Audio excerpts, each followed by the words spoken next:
So everyone who's on the meeting, you should know that the meeting is being recorded, and that's mainly so that we can capture your comments for the record. So thanks everybody for joining us this evening for this listening session on redistricting. I'm going to share my screen. There we go.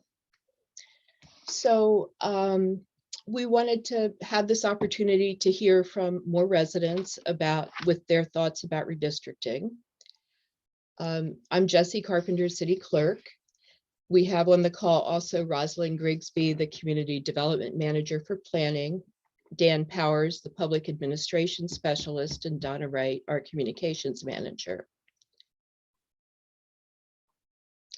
So we'll do some introductory, we'll review some introductory material at the beginning of this meeting, but then the real purpose of this session is to hear from you. So if you have a question, raise your hand, or if necessary, just interrupt politely. You can also use the chat to put in questions or comments, and Donna will read out any questions that are added into the chat. So, as I said, we really want to hear from you tonight after the introductory remarks. All right, so I'm going to do a quick overview of redistricting process and criteria, and then Dan Powers will do a brief high-level overview of some draft maps, and we want to emphasize that these maps are drafts. There's nothing final about them. And then we'd like to hear from you. So, all right, so as you all know, every 10 years, we need to redistrict after the census. The last redistricting was done in 2012 and became effective in 2013. It's important because we want to ensure that we have one person, one vote in the city, so wards need to be balanced in population. So the guidelines for redistricting are, most importantly, the wards must be population balanced, and that means a deviation in population from the most populated to the least populated wards should be no more than 10%, and less is much better. Districts must be contiguous. Redistricting must be done in compliance with all local, state, and federal laws, including the Voting Rights Act. Districts shouldn't favor or disfavor a protected party or class. Districts should be as compact as possible.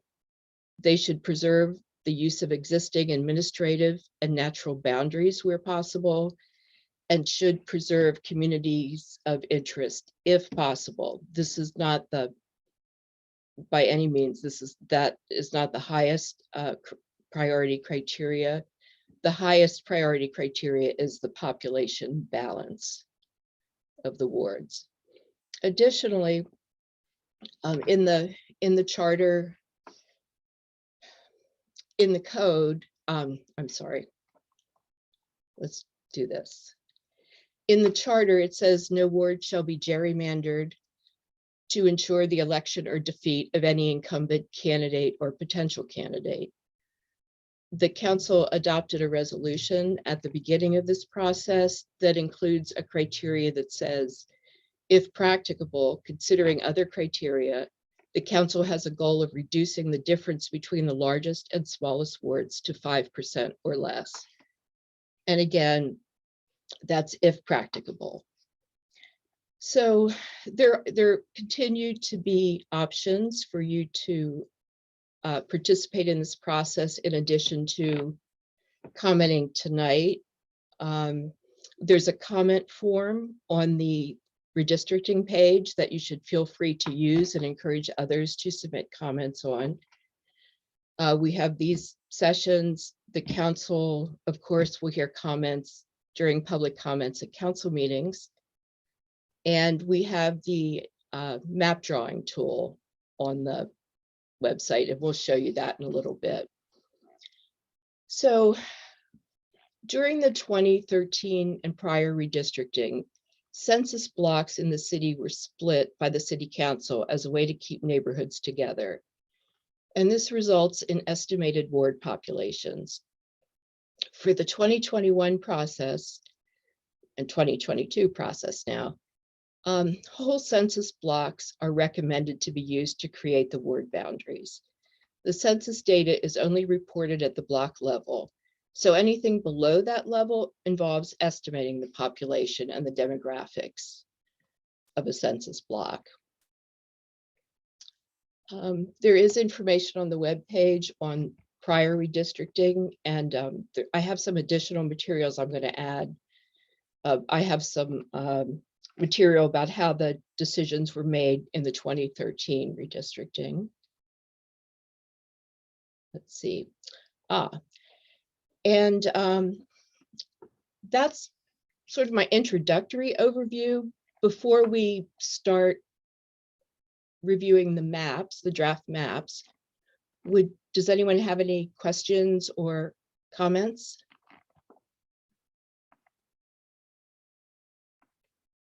Not seeing anything.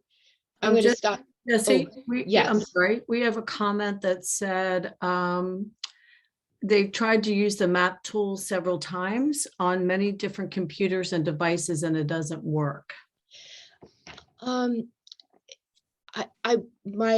Is that the, if I may ask, is it the district scenario modeler tool, or is it the communities of interest map drawing tool? If whoever asked that question could maybe. Yeah, Barbara. Yeah. It was the tool that when you're on the, you do the survey and it asks you to outline your neighborhood or your community. Gotcha. I can't remember the wording. Yeah. It didn't work. In fact, I ended up having to do the survey all over again because it not only didn't work, but it popped me out without saving the survey. So the second time around, I did a lot less thorough of a explanation, which was a little frustrating. Oh, I am sorry about that. Well, feel free to put your comments on the comment form, or say them tonight, now, or later. And I'm really sorry you had a problem with that. That was a bit of an odd tool, the draw your map for draw your neighborhood.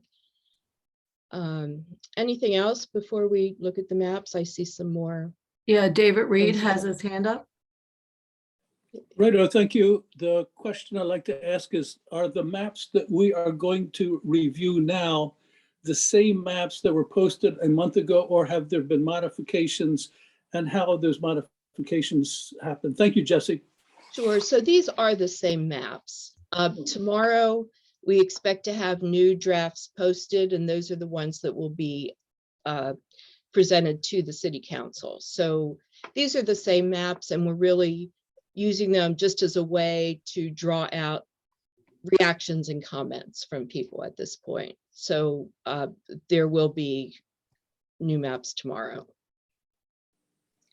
Emily?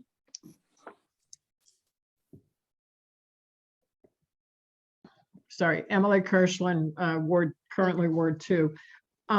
What is the community of interest? So the idea is that we asked people, the consultant asked people to identify what they thought of as their neighborhood, or what they thought of as the community that they felt should stay together or be brought together into one ward, because there were common interests, maybe attending the same schools, using the same park, that sort of thing. So we just asked people to identify communities of interest as a way to help people think about redistricting and drawing maps.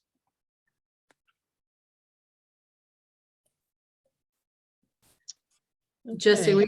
we have another comment. Mhm. Could you please show us the population change map to help orient us? Ah, okay. Can someone pull that up, or do you want me to pull it? I might be able to pull it up, Dan, or Yeah. can you do it? I guess I would be thinking of the district scenario modeler, but is there another map that you were No, thinking of? you or- know, here on the I'm sorry, I'm not sharing my screen right now. We have, let me share my screen for a minute. So we have, here we go.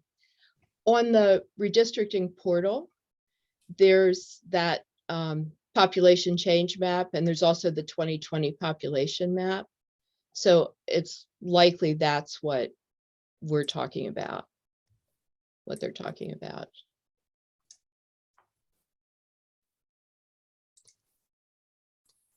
Yes, that is what we're talking about. Thanks. Okay. All right, let me stop sharing. Stop sharing. Okay.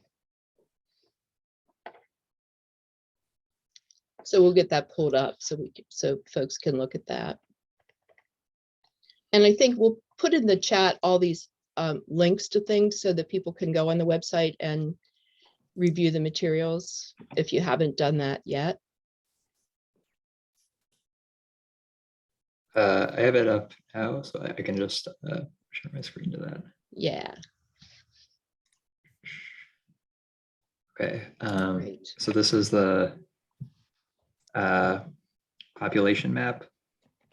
I think some things that and the population are represented by census blocks, which are small geographies that are sort of noted by these lines that the census demarcates. And I think one of the things you might notice and has been sort of a challenge of the redistricting process is that there are some very large blocks with high populations throughout the cities that make kind of balancing the population a little tricky. This is the population change map comparing changes in population blocks from the 2010 to the 2020 census, with blue shaded blocks being blocks that saw decreases in population, and yellow to orange shaded blocks being blocks that saw increases in population. And then the final link on this portal is just to the data tables describing the different wards based on the block assignment. And I think some of the changes in population and can link to those data tables in the chat. Right. So essentially, we have more population in Ward 6, less population in Ward 5. And what is the area? The Ward 5 population decrease is partly the result of dorms at Washington Adventist University that are not populated. And the in Ward 6, the increase is the result of Takoma Overlook, which was not populated, which was vacant essentially at the time of the last redistricting.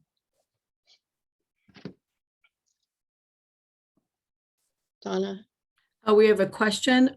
Can you please clarify if the change in population also includes children under voting age? Yes, this is not voting age population. This is people. It's just numbers of people.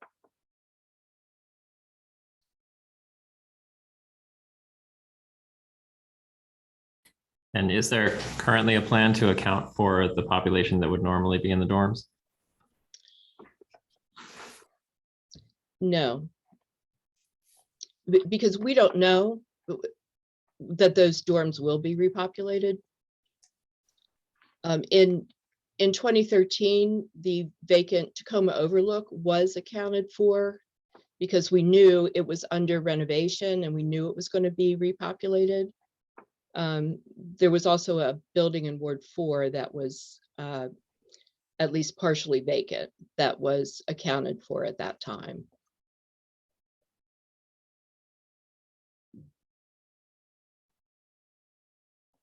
Hi, Ms. Tabor. I see your hand up. Yeah. So we're making the wards based on the total population, not the voting age population. That's right. Yes. All right. So do we know, like, are there any wards where there is a larger child population than other wards to take that into account? And does it make any, and another question is, does it make any difference that in some of these wards, a percentage of the people that live there may not be citizens, although they can vote in Takoma Park elections? Right. So non-citizens are counted in the census just like everyone else is. The census didn't differentiate, and we don't differentiate either. So because the wards are only relevant to Takoma Park elections. So non-citizens would be, certainly should be part of the counting. And redistricting is done not for this purpose, not on voting age population, but it's done on population numbers, not voting age population only. Yeah, but do you know if, like, say, Ward 4 has significantly higher population of children than, say, Ward 2 or 3? Do we know that, Dan?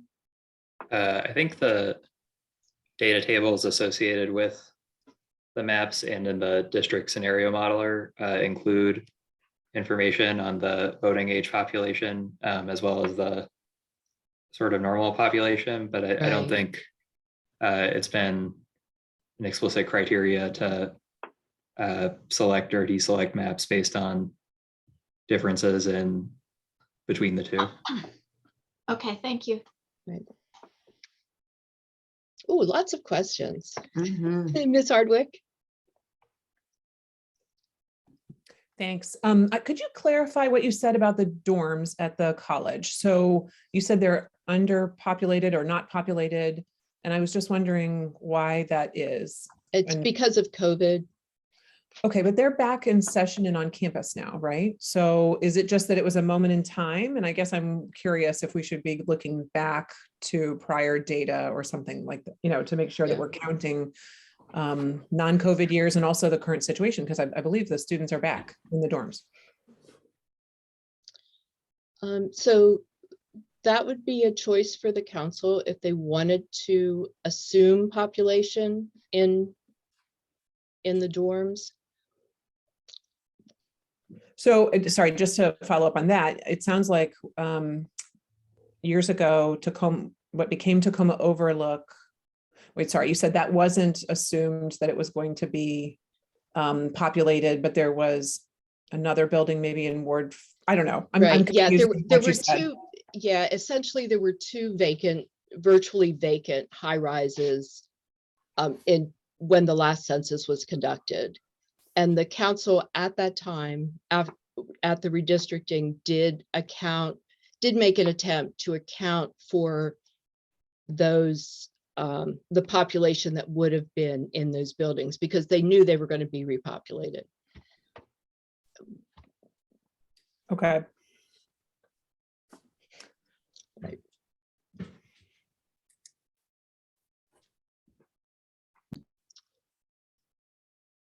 Okay. Ms. Tabor, your hand is still up. Is that just because it's still up? No, sorry, I just noticed that. I That's guess, okay. yeah. Yeah, it happens all the time. Okay, well, let's have Daniel Powers is going to do a high level overview of these draft maps to orient you a little bit in terms of potential, and again, these are drafts of potential changes in the ward. So he'll run through that now for you. And I need to stop sharing my screen. Right. So just to confirm, can everyone see the slides? Okay, great.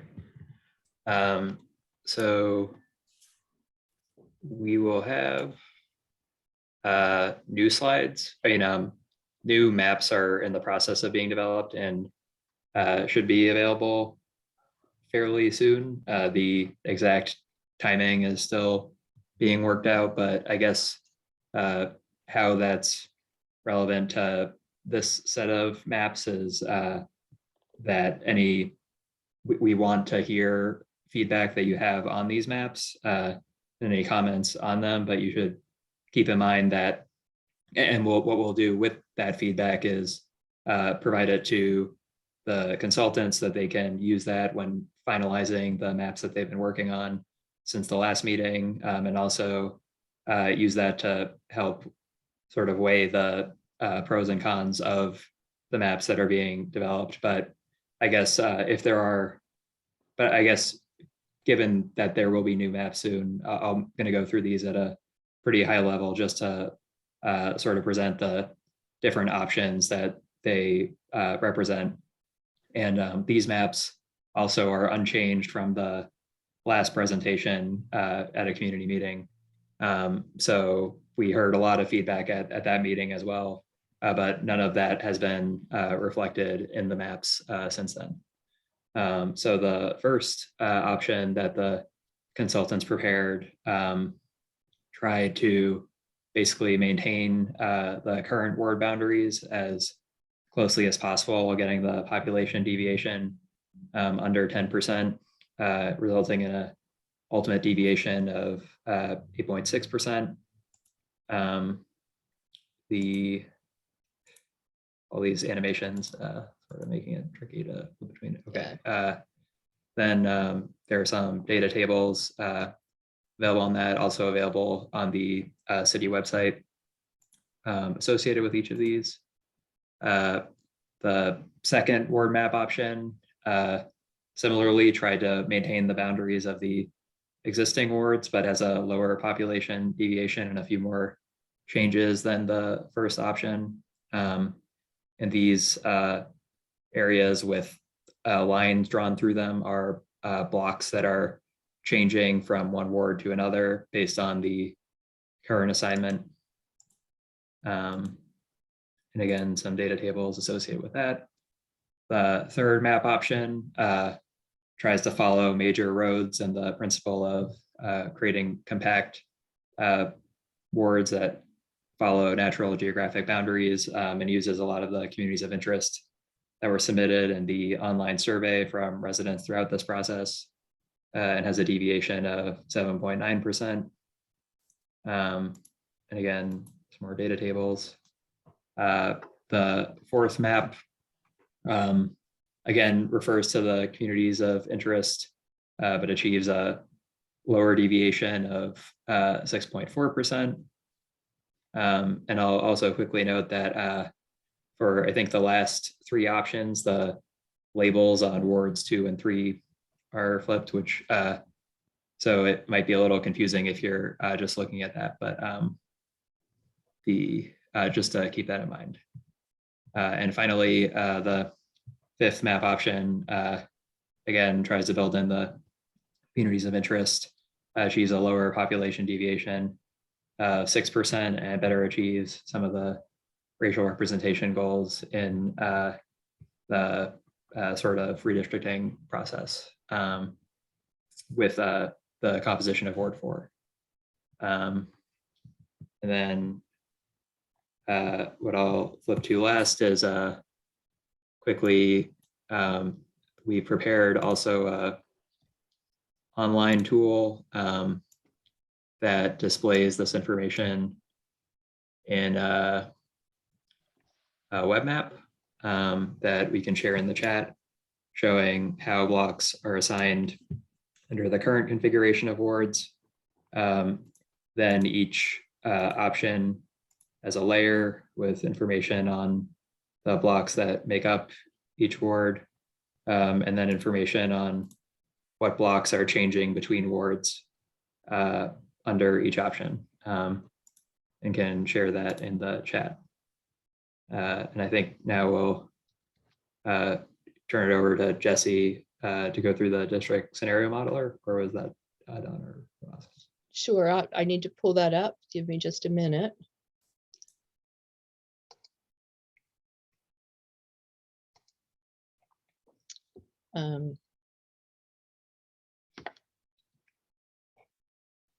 Wait.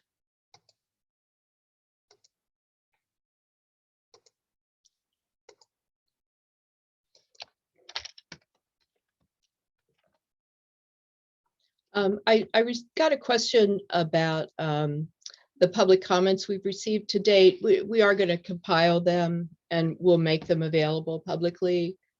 Some things are available on the site now, but we've got quite a few additional ones which we will provide. I'm getting there to the portal. Okay, so this tool, I don't know how many of you had a chance to look at it, is called the District Scenario Modeler, and I will share my screen if I can. So many windows, right?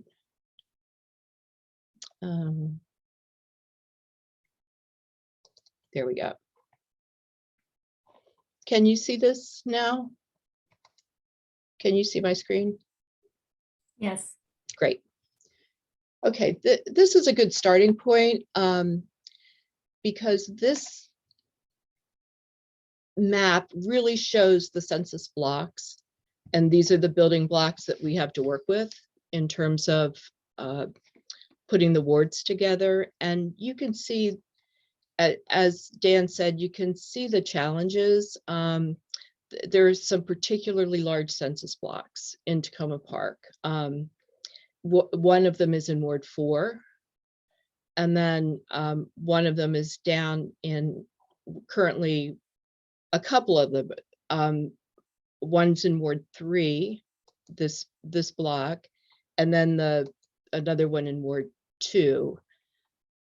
So that makes it challenging to balance the numbers because we want to deal with the full census blocks so that we have good data to use. And we don't have the option, or we don't recommend splitting the census blocks because then we have to estimate the population. So just wanted to point that out. Oh, Jesse, excuse me, that block there that you're looking at in Ward 2 right now, that looks large, but that's because there's a ravine that goes down. There's blank space there in the middle. Mm-hmm. Right. And Forest Park. Yes, exactly. That's exactly right. So I just wanted to clarify that it may have like the same number of houses or something, but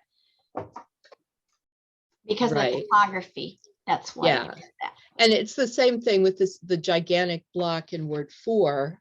Up here, it has Takoma Piney Branch Local Park and the middle school in it, plus some houses on Ritchie and Geneva, and a few houses on Grant Avenue and Darwin Avenue.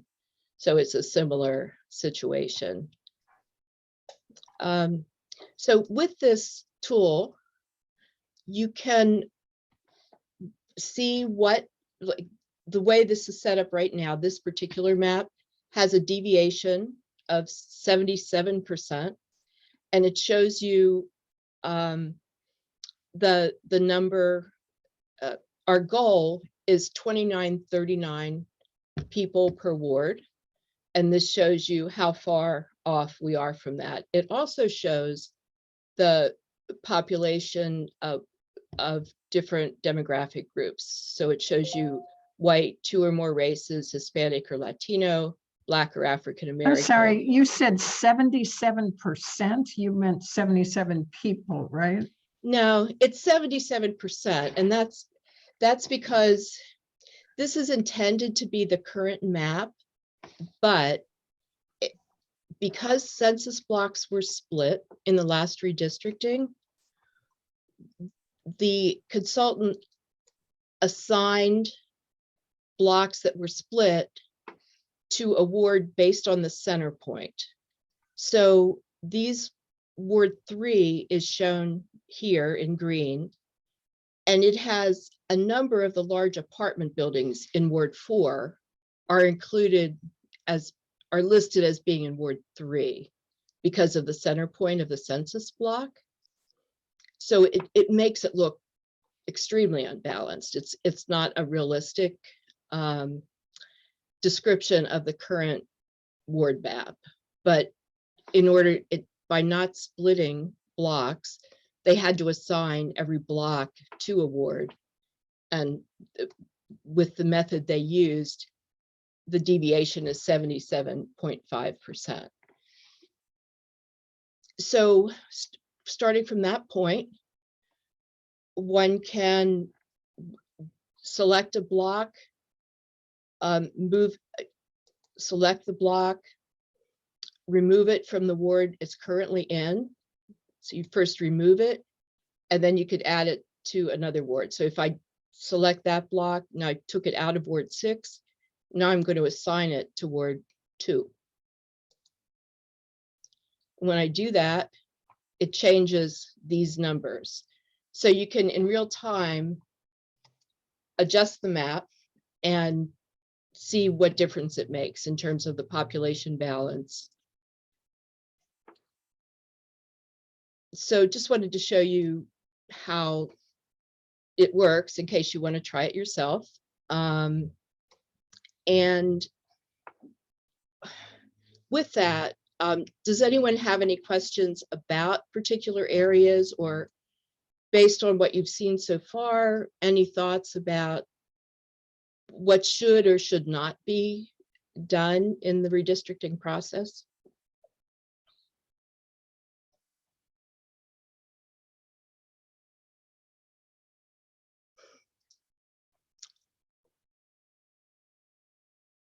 Because as I said, this is just one more, one more way to hear from residents about their thoughts on redistricting. So we're happy to have you put things in the chat. Feel free to comment now and comment going forward as we have the new maps for you to look at. And for the first time, we'll get to hear the council publicly comment on maps at next week's meeting on January 19th. Yes. Ms. Coachland?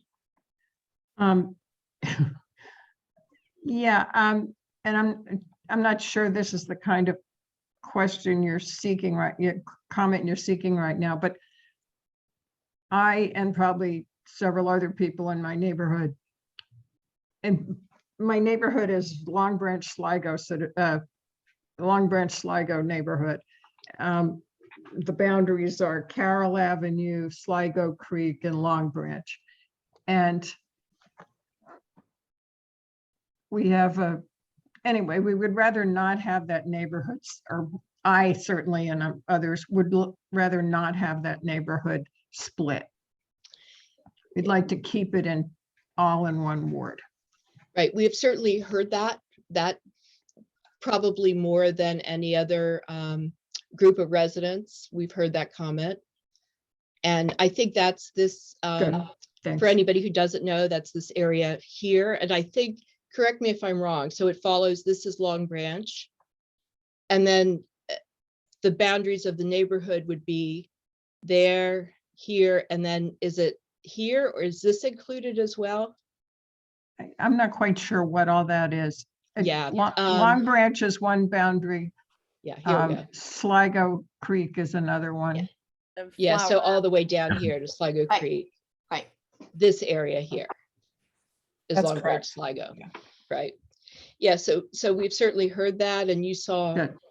in one option, one of those draft options, much of this or potentially all of this could be moved into Ward 5, or some of it or all of it could stay in the current ward.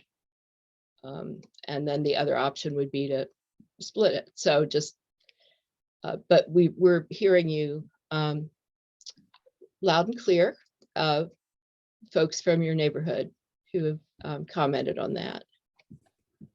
Let's see here.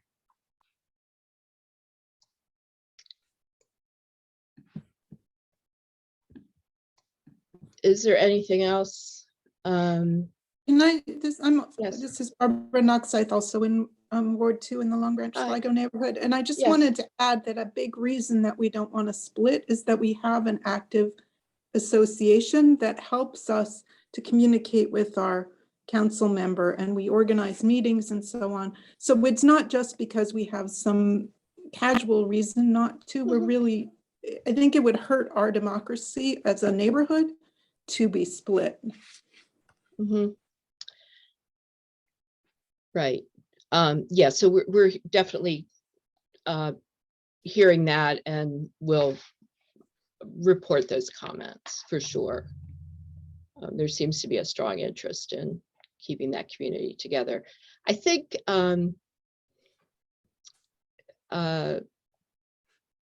I wish we were hearing from more people, but you've been the most vocal group so far, so that's good for you.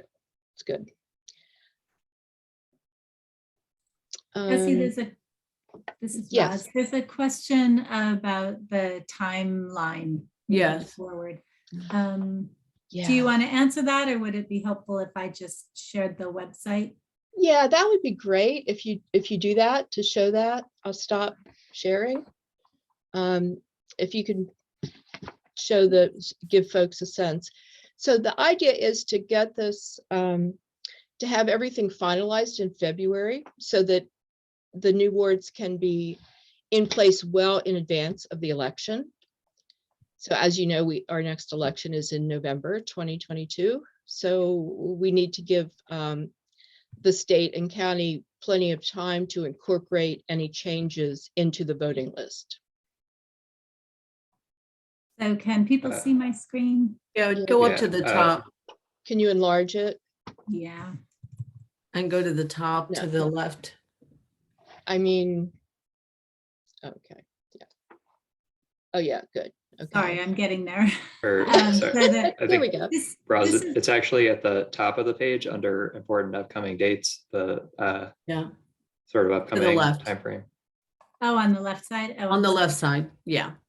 All right, excuse my getting there. craziness here. Okay. So yes, this Thank is the you. city website. If you go to tacomaparkmd.gov and just drop redistricting into the query, the search engine that says, what can we help you find? It'll take you straight to this page. So the upcoming dates are here. The maps are listed here. So we are doing the community listening sessions now. Obviously, council will look at maps next week. And then I just want to pull out the public hearing on February 9th. And then we expect that council will adopt a ward map by the end of February. But again, check the city website for this information. I'll go ahead and drop the link in the chat as well. I just did. Thank you. Great. Yeah, so as I said, council will be addressing maps for the first time next week. So and then the following week, we'll probably have more discussion. There's a public hearing scheduled, and council will be making decisions in February.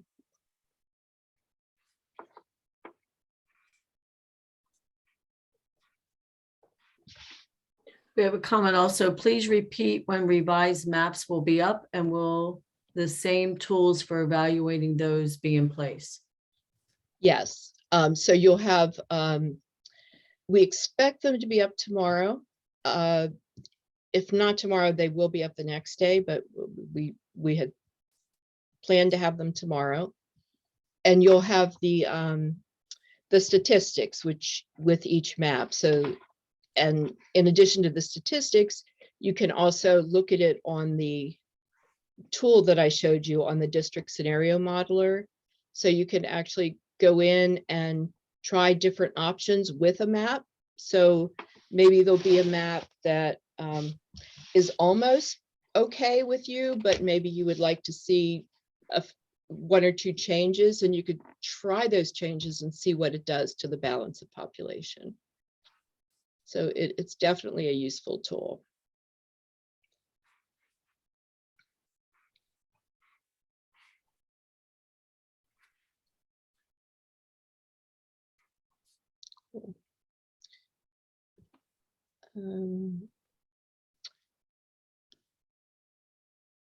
So, and Roz, do you want to talk at all about the rationale for not dividing census blocks? Sure, I'm happy to do that. I think we've seen some of the struggle just in looking at the existing ward, that our data, our best and main source of data comes from the census. And so if we split blocks, then we don't know who lives in which house, who has a large family or is a single person. We don't have adequate age, race, gender data. You know, it's the whole picture. If we split blocks, then we cannot say, oh, when the city initiates a project in a particular ward, we can expect to reach this population. We can't look at it and say, where's the densest senior population that might need certain kinds of services? Or are we, you know, reaching out appropriately? So that's secondarily. For the purpose of the ward maps, the critical piece is that each council member represents Takoma Park residents in a fairly equal number, so that when you vote for your council member, he's representing your entire ward, all ages and needs and perspectives of your ward, and that carries the same weight as other parts of the city who vote for their council member. That there's a critical piece of how we run our city government and operate our democracy that says our representatives represent similar sized groups of people.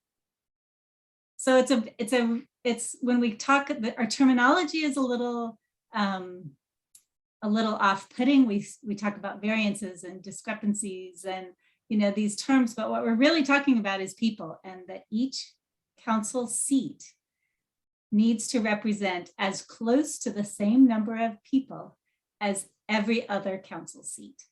That's what we're after. Happy to answer questions. Thank you, Roz.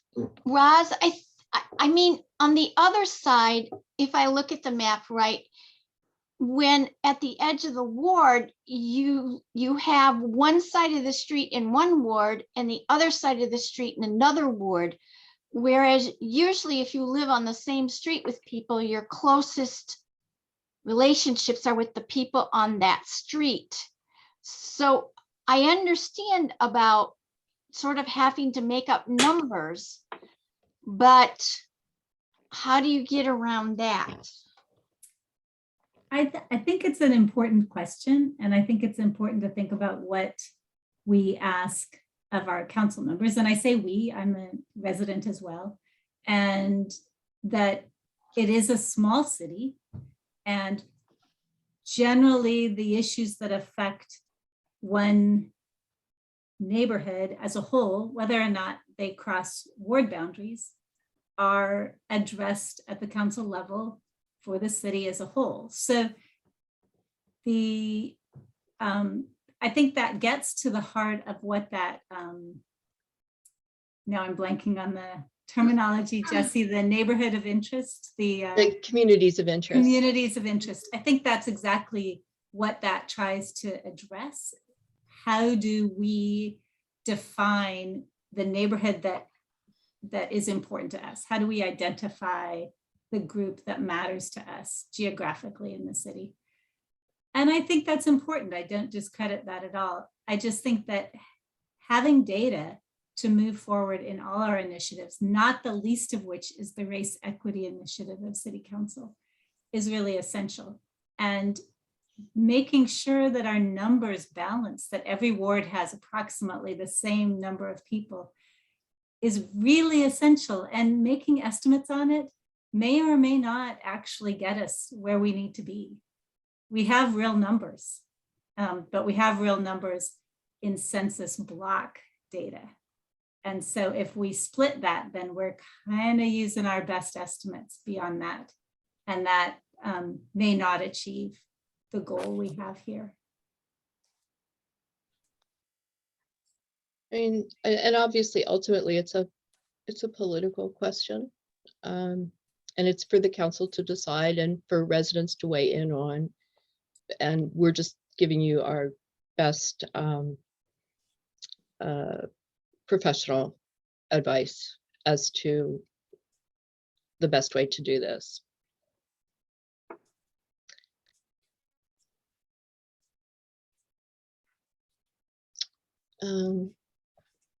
So I don't want to hold you all longer than you want to be here. And if you've all had a chance to ask any questions or make any comments that you feel like making, or if you've put things in the chat already, then we should all go home. If not, or most of us are home, I guess. I'm not, but we really appreciate you coming out. I mean, this is a much better turnout than the first night, and I'm it makes it worthwhile doing something like this when people show up. So that's great, and definitely appreciate that. And this isn't your last opportunity to comment. As I said, there's a comment form on the website that the council will see the results of. And we hope that you direct a lot of your comments using that form, so that if you use the form, then the council can get all the comments together, rather than you sending to your council member and someone else sending to their council member. Of course, that's part of the process as well, but we'd like to be able to capture all the comments. So would appreciate you using the form as well, if you would. Ms. Hardwick? Thanks. Are these, so this is recorded, right? Will it be available on the website? So for people who didn't see it? Yeah, we could put it on. I don't know how useful it honestly is, but if you think it's worthwhile, we can post it. Sure. It's worth mentioning that the presentations made by the consultant who's doing the maps for us, those links are already up on the webpage, aren't they, Jesse? Right, yeah, and the presentation from tonight was just really a small part of the whole presentation. So we just pulled some slides from the consultant's presentation for this purpose. So the full presentations are up there, and they're up there in English and Spanish and Amharic. So they're available. Just the slides are there, right? It's no like video recording? Yeah, we actually do have the recordings as well. Are they posted? I don't know if they all are. I'll double check and get them up there if not. Yeah, we can make sure they're up there. And also I had promised to provide some information about the 2013 redistricting process that I didn't get a chance to pull together today, but I will have that. We'll post that as well.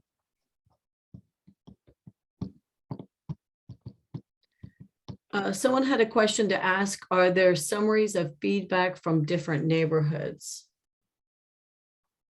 Well, for the most part, we have at least, I don't know if we have address information on all the comments. So if they identify, I'm not sure how we can slice and dice it that way. I don't know, but if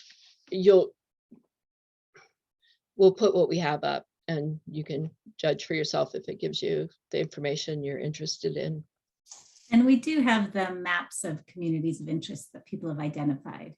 Right, on and the webpage. right, there's some posted, and actually there are quite a few more since then. So we'll add them as well. We have some work to do that.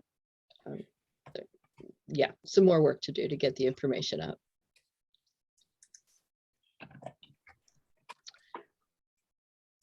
Well, really, thanks everybody for your patience and for showing up for the conversation. And we look forward to moving this forward over the next couple weeks and having everything finalized so everyone can prepare for November for the election.